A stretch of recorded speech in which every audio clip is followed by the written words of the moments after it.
warahmatullahi wabarakatuh. Bismillahirrahmanirrahim. Alhamdulillahi rabbil alamin. Allahumma salli ala Muhammad wa ala ali Muhammad kama sallaita ala ali Ibrahim innaka Hamidum Majid. Allahumma barik ala Muhammad wa ala ali Muhammad kama barakta ala ali Ibrahim innaka Hamidum Majid. Amma ba'du, usikum wa nafsi bi taqwallah faqad fazal muttaqun. Bapak-bapak dan ibu-ibu yang dimuliakan Allah, marilah kita bersyukur kepada Allah Subhanahu wa taala yang dengan rahmatnya kita senantiasa diberi petunjuk dan diberi bimbingan oleh Allah Subhanahu wa taala di dalam menjalankan dan melaksanakan syariat Allah. Mudah-mudahan dengan syukur kita, Allah dengan petunjuk dan bimbingannya berkenan untuk memberi kita kemampuan melaksanakan syariat Allah yang makin baik dari hari ke hari, sampai nanti kita berjumpa dengan Allah Subhanahu wa taala. Amin ya rabbal alamin. Hadirin yang dimuliakan Allah, melanjutkan perbincangan kita tentang bagaimana salat yang diajarkan di dalam syariat Islam. Kita sudah memperbincangkan tentang bagaimana berdiri. Lalu berikutnya sesudah berdiri itu, khususnya ketika kita melaksanakan salat berjamaah, adalah menyusun saf. Ada perbedaan antara membentuk saf dengan menyusun saf. Kalau membentuk saf itu berarti safnya belum ada. Kalau menyusun saf itu safnya sudah ada, tinggal dirapikan. Dan ini insya Allah sangat jelas bagi kita semua. Karena itu Ibnu Taimiyah menyebutkan ketika beliau ditanya tentang orang-orang dahulu ketika mereka datang ke masjid. Pertanyaannya, apakah kalau ada orang melakukan salat seperti salat tahiyatul masjid atau salat nawafil lainnya di belakang orang-orang, arti di belakang orang-orang itu safnya di muka ada tetapi belum penuh, lalu datang yang belakangan, dia tidak ke saf pertama yang masih kosong itu, tapi dia berdiri di saf yang di belakang lalu salat, sehingga saf itu belum sempurna, artinya belum terbentuk safnya. Apakah boleh? Pertanyaannya seperti itu. Apakah boleh orang-orang ini salat di belakang saf yang belum sempurna itu? Ibnu Taimiyah menjawab bahwa, kata beliau, pedomannya adalah hadis Rasul sallallahu alaihi wasallam yang sahih ketika beliau bersabda, tidakkah kalian ingin membentuk saf seperti safnya para malaikat di hadapan Allah? Nabi dengan bahasa ini ingin menggambarkan safnya malaikat itulah yang dikehendaki Allah, dan itulah yang seharusnya dilakukan karena itu adalah susunan saf yang terbaik. Para sahabat mendengar itu bertanya, bagaimana wahai Rasul, para malaikat itu bersaf.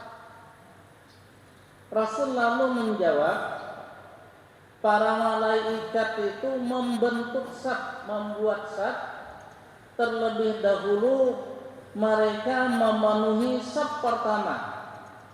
Jadi bahasanya itu kalau ke masjid maka mereka itu langsung duduk di saf pertama.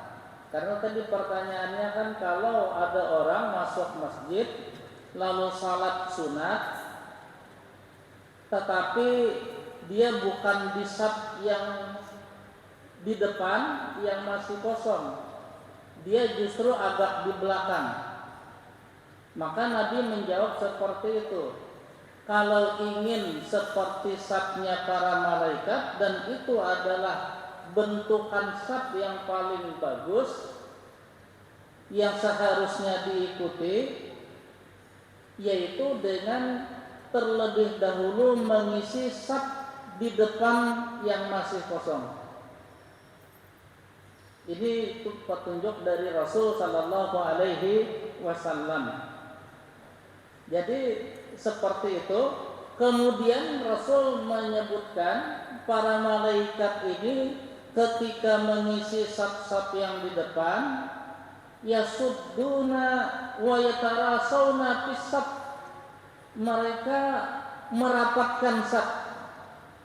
Arti merapatkan saf itu antara satu orang dengan orang lain tidak ada celah sedikit pun. Jadi tidak renggang, karena kalau renggang itu berarti ada celah. Dan ukuran tidak ada celah itu bahu dan kaki. Jadi kalau bahunya begini, maka namanya ini tidak ada celah. Ini rapat. Maka biasanya imam memberikan perintah, sebetulnya perintah bukan arahan, karena menurut bahasa Nabi, innama ju'ilal imamu liyu'tamma bihi, itu diterjemahkan cuma sesungguhnya imam itu ditunjuk, dipilih untuk diikuti. Tapi kalau liyu'tamma bihi itu yang lebih pas terjemahannya bukan diikuti tapi ditaati. Artinya imam harus ditaati. Maka ketika imam memberikan aba-aba, luruskan dan rapatkan saf. Mestinya ya jamaah ini langsung melihat bahu dan kakinya, oh ini masih ada renggang, dirapatkan. Lalu bagaimana cara merapatkan saf itu? Para sahabat dahulu biasanya sesudah berburu ke Madinah lalu pulang ke kampungnya, maka yang pertama mereka lakukan mengumpulkan masyarakat di kampungnya itu, lalu diajari membentuk saf. Cara membentuk saf yang mereka ajarkan itu, pertama ada orang saf yang berdiri nanti lurus dengan imam, karena itu yang jadi patokan untuk berdiri dalam saf. Nah sesudah orang ini berdiri, maka lalu yang di sebelah kanannya, sesudah di sebelah kanan satu orang, di sebelah kiri satu orang, kemudian sebelah kanan lagi, sebelah kiri lagi. Jadi maksudnya membentuk saf itu yang menjadi ukuran rapatnya adalah yang berdiri persis sejajar dengan imam. Maka nanti yang di kanan dan yang di kiri tinggal merapatkan dengan orang pertama ini, supaya tidak ada celah baik bahu atau kaki. Begitu seterusnya ke kanan dan ke kiri. Itu yang diinginkan di dalam membentuk saf.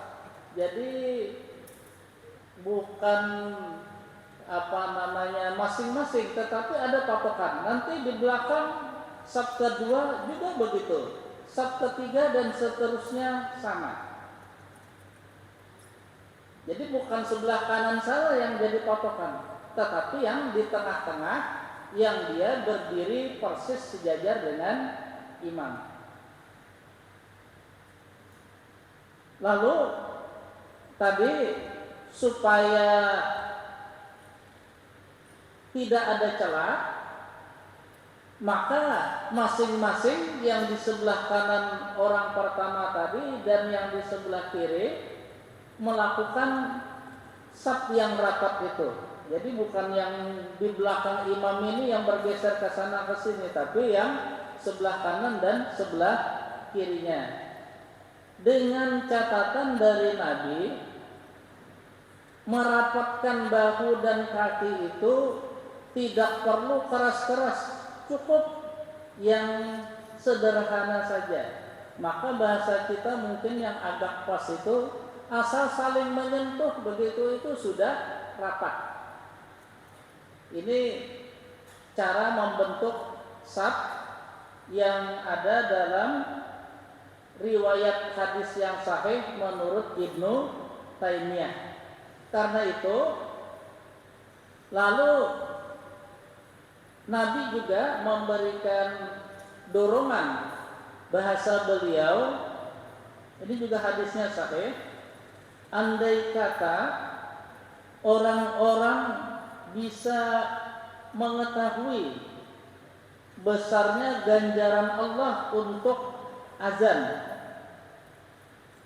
dan untuk orang yang berada di saf pertama, lalu untuk bisa menjadi muazzin atau untuk bisa berada di saf pertama itu mereka harus bayar, pasti mereka rela untuk membayar.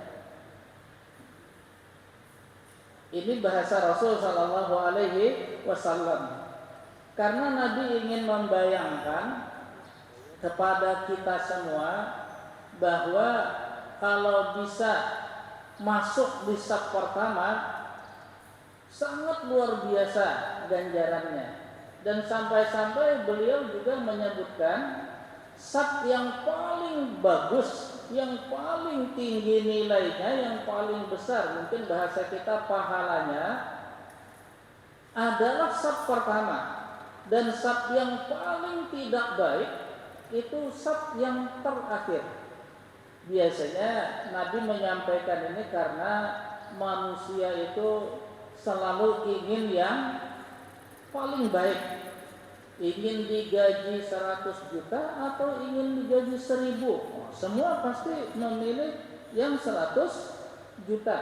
Tidak ada yang mau 1000 saja, tidak ada. Karena itu sifat manusia. Mau makanan yang paling nyaman atau yang nasinya keras, pasti semua berebut yang nyaman. Konon katanya di saruan pangantinan itu nang lakas habis yang paling nyaman. Kalau orang Banjar biasanya yang paling nyaman itu gangan waluh, sapat masin, daun sambal acan. Yang habis sudah. Nah itu karena memang sifat manusia selalu ingin yang paling enak, yang paling baik. Maka Nabi menawarkan seperti itu. Artinya di luar kelumrahan kalau orang tidak mau saling berdahulu, bukan berebut, saling berdahulu di saf pertama. Nah yang ulun sering tidak habis pikir itu ketika ulun berhaji bulan Februari. Mungkin pian bingung mendengar ulun nyambat berhaji bulan Februari. Karena berhaji ini kan bulan Juni. Sebab berhaji itu artinya ke Makkah melakukan manasik. Itu bahasa Arabnya berhaji. Jadi orang umrah itu ya berhaji. Cuma dibedakan oleh para ulama, kalau umrah itu namanya haji kecil, kalau yang nanti ke Arafah itu namanya haji akbar.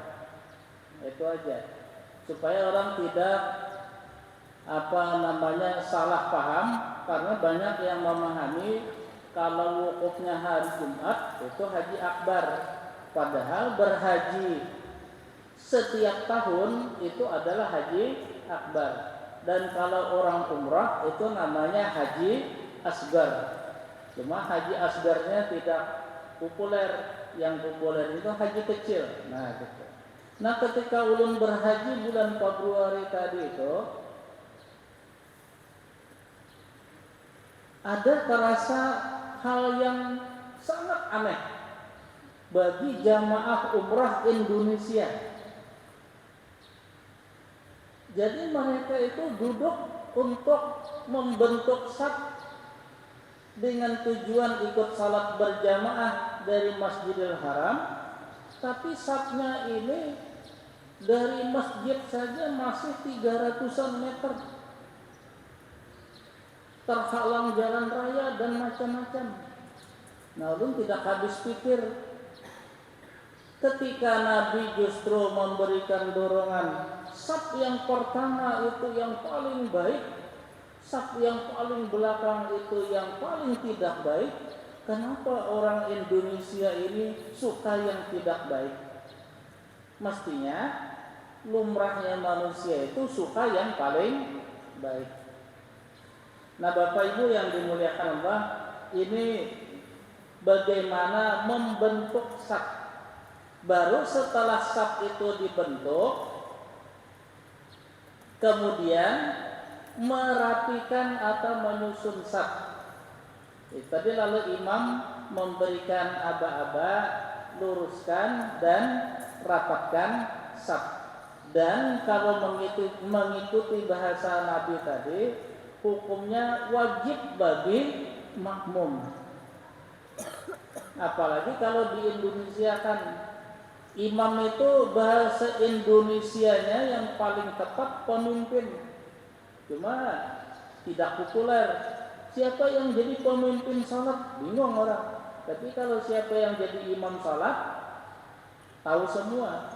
Padahal imam itu ya pemimpin. Dan pemimpin itu harus ditaati. Yang repot kalau nanti ada jamaah yang tidak taat, seperti pengalaman ulun waktu di Masjid Gede Kauman Yogyakarta itu, imamnya berkata, rapatkan dan luruskan. Makmumnya semua menjawab bersama-sama dengan suara yang nyaring, sami'na wa ata'na. Itu kan bukan ucapan main-main, itu bukan ritual biasa. Kami mendengar dan kami mentaati. Ternyata safnya sangat renggang. Nah, yang kasihan kalau nanti di akhirat ditanya Allah, kamu hari-hari salat di masjid gede? Iya. Lalu kenapa ketika imam berkata rapatkan dan luruskan saf dan kamu menjawab kami mendengar dan kami taat, tapi nyatanya tidak mentaati? Dan itu bukan perkara enteng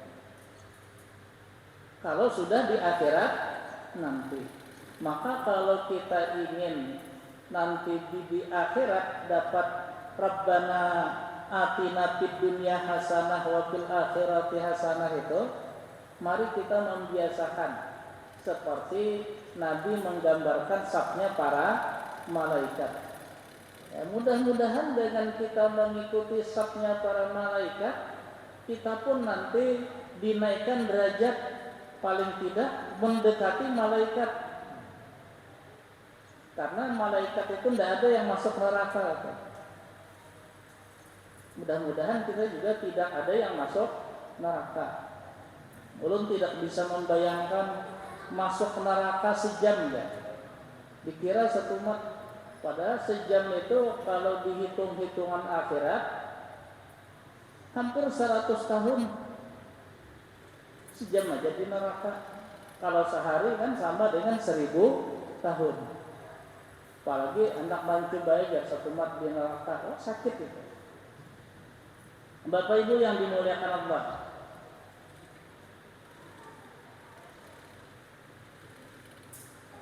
Jadi banyak sekali hadis-hadis Rasul Sallallahu Alaihi Wasallam yang mengatakan seperti itu. Termasuk antara lain ini dalam riwayat sunan-sunan seperti At-Tirmidzi, An-Nasa'i, Abu Daud dan sebagainya. Rasul Sallallahu Alaihi Wasallam dengan tegas menyebutkan la salata li fadzin khalfas safi. Tidak boleh, kalau bahasa kasarnya itu la salata itu tidak akan diterima salat bagi seseorang yang dia salat itu di belakang saf. Ini hadisnya umum.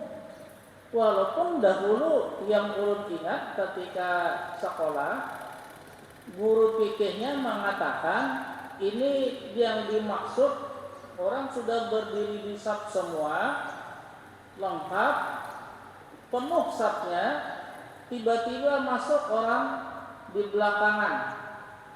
Karena saf yang ada sudah penuh semua, dia sendirian dalam saf. Nah itu yang katanya tidak boleh. Tapi kalau diambil dari arti umum, karena tadi Nabi mengajarkan saf itu seperti saf malaikat, orang masuk masjid langsung mengisi saf-saf terdepan, tidak ada yang duduk-duduk di belakang, yang salat di belakang, tapi langsung ke depan, ke saf yang bisa dia tempati dari saf yang paling terdepan. Maka orang yang tidak seperti itu bisa termasuk apa yang disebut Nabi tadi. Dan bahasanya sangat tegas, la salata, tidak ada salat. Kalau tidak ada itu, yang dikhawatirkan tidak diterima salat itu. Jadi artinya masalah saf ini bukan masalah enteng, tapi betul-betul masalah yang turut menentukan terhadap ibadah salat tersebut. Nah, Bapak Ibu yang dimuliakan Allah, ini sejumlah hadis yang seperti itu Rasul sallallahu alaihi wasallam menjelaskannya. Ada hadis lain, wala yasihu lahum an yusallu fis-suqi hatta tattasila as-sufuh. Jadi ini pendapat para ulama, tidak sah orang salat di pasar. Maksud di pasar ini, salatnya itu tidak tersambung dengan saf yang ada.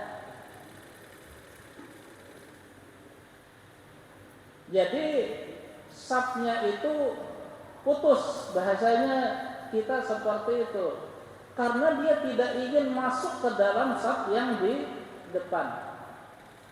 Para ulama di sini menyebutkan la tasihhu, salat tidak sah salatnya. Ini kata para ulama, karena tadi Rasul menyebutkan la salata, tidak ada salat. Maka mari kita berhati-hati, daripada sudah capek-capek salat dan sudah berharap dari salat yang banyak itu nanti akan mendapat kehidupan yang nyaman dari sejak masuk kubur sampai ke alam akhirat nanti, ternyata semua sia-sia hanya karena masalah membentuk saf. Jadi karena itulah tadi ada bahasa membentuk saf dan menyusun saf. Yang jelasnya itu yang dilakukan malaikat seperti petunjuk Nabi tadi. Kalau orang ingin membentuk saf seperti saf malaikat, mari membiasakan diri masuk ke masjid langsung duduk di saf terdepan yang masih ada.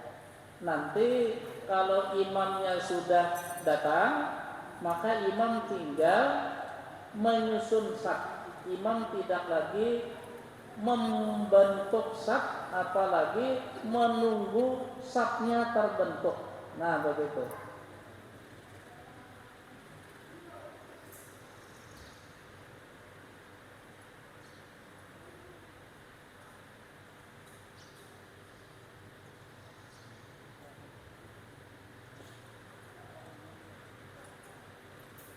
Bapak Ibu yang dimuliakan Allah, ketika saf itu sudah terbentuk dan sudah tersusun dengan rapat dan rapi tadi, yang itu adalah kewajiban masing-masing makmum, imam kewajibannya cuma menyebutkan luruskan dan rapikan saf. Imam sudah melaksanakan kewajiban, maka tinggal makmum yang berkewajiban mentaati hal tersebut dengan masing-masing melihat bahu dan kakinya. Tetapi dengan catatan dari Nabi tadi, tidak perlu sampai merapatkan saf itu menyakiti yang di sebelah kanan atau di sebelah kiri. Cukup asal tersambung bahu kanan kiri, kaki kanan kiri itu sudah rata, sehingga tidak ada lagi sedikit pun celah antara orang-orang yang berdiri dalam saf tersebut. Maka kalau sudah seperti itu, berarti sudah siap untuk melakukan salat berjamaah. Ada beberapa kitab buku yang disusun oleh para ulama, jadi bukan sekadar menampilkan hadis, tapi mereka betul-betul menyusun buku yang menceritakan bagaimana salatnya Nabi. Kenapa ini mereka susun sedemikian rupa? Karena semua ulama dahulu berpatokan kepada hadis Nabi, sallu kama ra'aitumuni usalli, salatlah seperti aku salat. Bahasa Nabi ini untuk menunjukkan yang dipahami para ulama dahulu, kalau salat itu tidak seperti yang dilakukan Nabi, maka tidak bisa orang berharap salatnya ini akan jadi amal saleh. Salatnya ini akan menjadi penyebab dia nanti masuk surga. Salatnya ini akan menjadi penyebab dia mendapat syafaat dari Allah. Kalau menurut surah Maryam 87, syafaat itu dari Allah, bukan dari Rasul sallallahu alaihi wasallam. Mungkin ada orang mengatakan mudah-mudahan kita dapat syafaat dari Nabi. Tapi kalau menurut Al-Quran bahasa itu tidak pas. Nabi bukan memberi syafaat, Nabi cuma memintakan syafaat. Ini kalau menurut ayat kursi yang Al-Qur'annya menyebut a'udzubillahi minasyaitonirrajim, man dzalladzi yashfa'u indahu illa biizni. Siapakah yang berani untuk memintakan syafaat kepada Allah kecuali sudah diizinkan oleh Allah. Jadi Nabi cuma memintakan syafaat, yang memberi syafaat adalah Allah Subhanahu wa ta'ala. Itu surah Maryam. Dan di antara penyebab Allah akan memberikan syafaat, kalau salatnya seperti salat yang dilakukan oleh Rasul sallallahu alaihi wasallam. Karena itulah para ulama dahulu sangat mencurahkan perhatian mereka agar bisa melakukan salat seperti salat yang dilakukan oleh Rasul sallallahu alaihi wasallam. Karena tadi patokannya salatlah seperti aku salat. Sehingga yang dipahami mereka takut kalau salat itu tidak persis seperti yang dilakukan Rasul, salatnya tidak diterima oleh Allah. Nah, karena itulah sebagaimana yang pernah ulun sampaikan di sini, di dalam surah Al-Maun ayat 5 Allah mengingatkan alladzina hum an salatihim sahun, orang-orang yang melalaikan salatnya. Mereka itu menurut ayat 4 surah Al-Maun akan dijamin masuk neraka wail karena sahun, lalai itu artinya tidak peduli ketika dia salatnya seperti salat Rasul atau seperti apa. Ada orang begini, pernah ulun melihat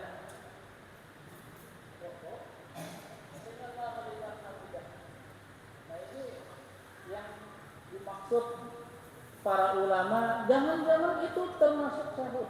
Karena Nabi tidak pernah mengangkat tangan bangkit dari rukuk untuk i'tidal, cuma sedikit begitu. Tetapi sesuai dengan ketika beliau takbiratul ihram. Maka ketika dia tidak peduli tangannya seperti apa, dia mengangkatnya ketika bangkit dari rukuk, bahasanya itu sahun.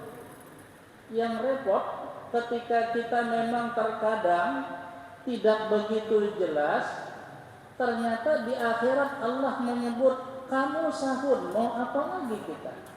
Maka yang paling baik ketika kita masih diberi kesempatan untuk beribadah di dunia ini, yang terbaik khususnya untuk salat ya seperti yang dilakukan Nabi.